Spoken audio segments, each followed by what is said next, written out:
Hello Elson and this subscriber of the channel ElsonXcode. My name is Vepa. I'm from Turkmenistan, one of the Republic of the Central Asia and the former Republic of Soviet Union. Currently I'm 22 years old. I've been almost like 4 years in China. Currently I'm on my fourth year of the bachelor degree.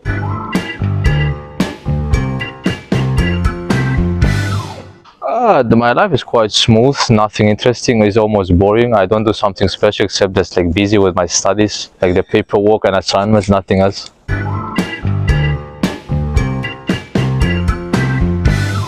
Well, I think that China is one of the most popular like study abroad destination for many international students, and because of my major, like I'm studying economics, and as many people know that China is a well-developed country for studying economics, so I would like to learn a lot from them.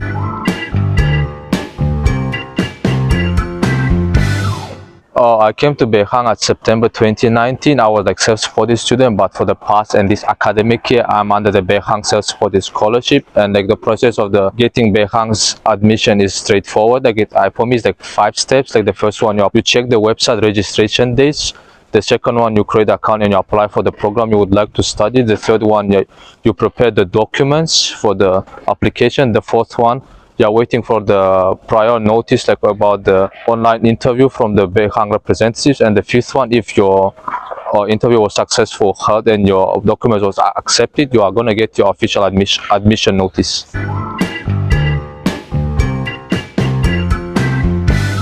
Every day I wake up around like 9-10 a.m. because of the online studies. I've been studying for 3 years or something. The first thing I just check my daily messages like Instagram, WeChat, Facebook, etc. Then I brush my teeth and go for the taking shower. After shower, I have my breakfast in my room. It's just like the 2 slices of the bread with the cheese. After having a break, I just work on my assignments and the projects. Once the time reached like 11 a.m. or something, I go for that place, like it's the international school area, to take my nucleic acid test. After that, I just rush directly for the canteen to take my supper and like dinner and supper together, because even though I'm still on my 4th year, I still have like 4 classes, 6 courses, and all of them are like afternoon, like from 2 p.m. to 6 p.m. So I don't have time to go and rush. So I just buy like directly together, and I eat in my room during even the classes.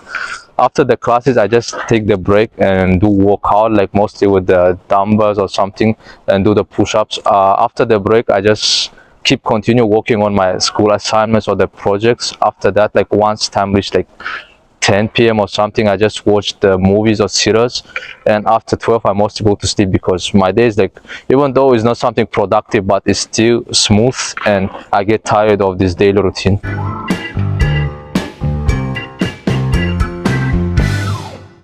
For me, like I think I can list like 3 advantages of studying in China. The first thing is the safety, because China is not the country which have this kind of like aspects of the terrorism. Is safe. There is nothing like criminal. As you can see, people are just enjoying their lives. They're enjoying.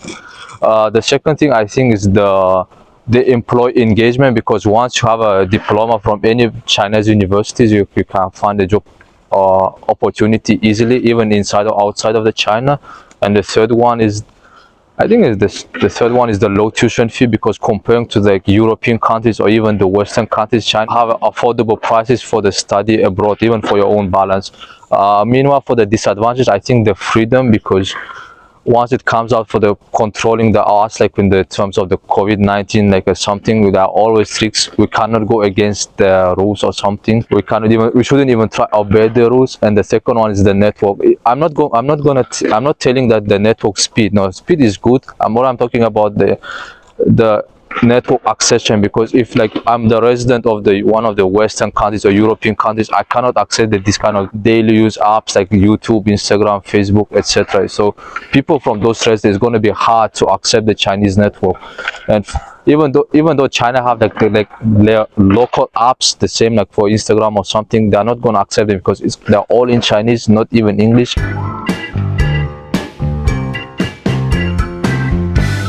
currently I'm almost like 6.5 years behind my graduation according to the teaching plan, and I hope I'm gonna do it. I'm not sure what's gonna happen for me after 6 months, but I hope I would like to keep study like in China. Maybe I would like to apply for masters in Beihang or any other schools. Well, maybe for Beihang, I would like to keep continue my current major like international economics and trade, or try to switch for something like different from my School of Economics and Management, something like MBA, like the Masters of Business Administration or Finance. Meanwhile, if I will go outside of the China, I would like to switch even my major, like something related for the politics, but not like through politics, something like being in the field of the international relationship, like that I can work like ambassador of my home country, like of my home country in China or any other countries like Westerns or European.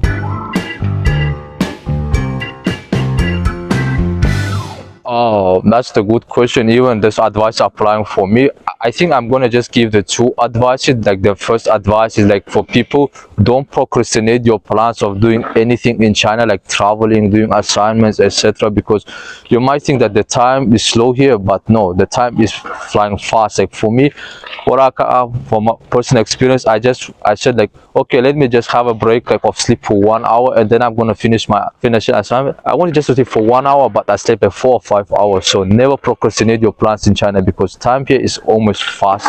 And the second thing is that problem of the whole international students is like they're learning the basic of the Mandarin Chinese, because people think that if they know English, that's enough for their life. But no, wherever you go study abroad or work, you better learn the local language of the country you go, because not everyone is knowing the English at all. Like for Chinese people, what I paid from my own personal experience, like maybe the younger generation, like the students or postgraduate students or even the teaching professor, they know English at all, but the older generation, no, they're not too much familiar with English, so it's going to be hard for you to communicate with them in English.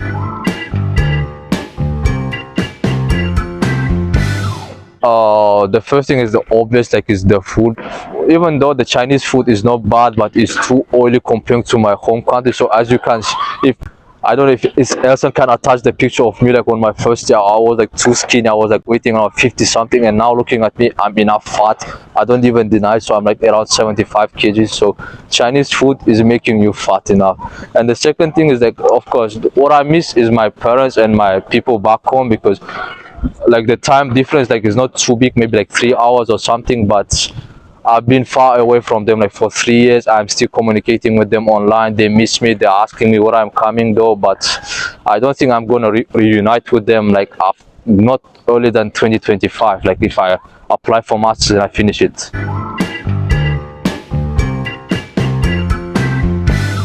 Well, that's the good question. Like what I like in China, of course, is the safety. Like they're not up to something of the terrorism.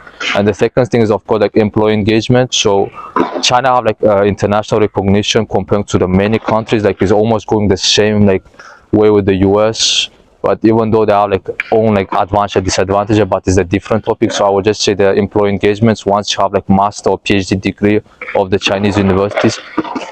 Meanwhile, for the disadvantages, I don't like, if you want to access some of the website or the apps, we need to pay for that. But meanwhile, for the Chinese people, because they have this kind of like national IP address or something, they can get it for free, and this make this a little bit troublesome for foreign students in terms of the study, research, etc. Because whatever Chinese people get for free, we need to pay for that. And the second thing is that I think is the weather, especially like in Beijing. As you can see now, I'm always freezing. Like the wind in my home country is different. Like if it's winter, of course the weather is cold, but not too cold comparing to China. But like the weather is cold itself, but for China is different. Like the weather is not too cold, but once it starts winding or something, people just start freezing from nowhere. As you can see, even me, right now I'm just almost freezing.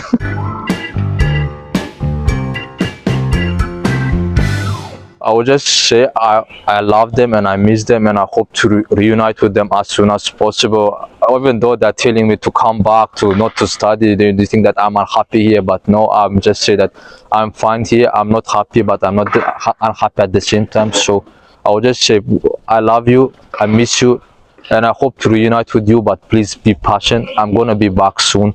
I hope it's gonna be like after 2025, and once I apply and finish my master degree.